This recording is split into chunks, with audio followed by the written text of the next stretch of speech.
আমরা এখন যে আধুনিক যে বিল্ডিংগুলো আমরা দেখতেছি ভিতরে ইন্টেরিয়র থাকে। ইন্টেরিয়র হলো আগুনের খাদ্য এবং আগুন বিস্তার লাভ করার ভালো উপকরণ।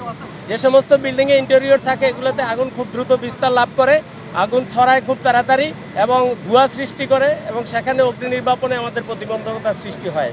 তো ইন্টেরিয়র এখানেও আর আমরা পানির যেটা আমাদের নিজস্ব পানিবাহী গাড়ি থেকে পানি দিয়েছি এবং এই বিল্ডিংয়েরই আন্ডারগ্রাউন্ড রিজার্ভার আছে এবং আশেপাশে দুই একটা বিল্ডিংয়ের আন্ডারগ্রাউন্ড রিজার্ভার থেকে আমাদের পাম্প সেট করে আমরা পানি উপরে উঠিয়েছি। আচ্ছা, এক্ষেত্রে আপনারা আসার পরে কেউ আটকা পড়েছিল, তাদেরকে আপনারা উদ্ধার করেছেন, এমন কোনো ঘটনা ঘটছে না? শুধু সকালে বের হয়ে আসতে পেরেছিলেন? না, সবাই বেরিয়ে আসছে। আমরা আসার পর কাউকে আহত নিহত বা এই জাতীয় কাউকে উদ্ধার করতে পারিনি।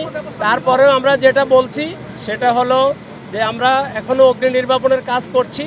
সম্পূর্ণভাবে অগ্নি নির্বাপন শেষে আমাদের সার্চ টিম উঠবে উপরে, আমরা সার্চ করব। সার্চ করার পর যদি কাউকে পাওয়া যায় রেস্কিউ টিম আছে, তারা রেস্কিউ করে বের করে নিয়ে আসবে। আচ্ছা, আপনার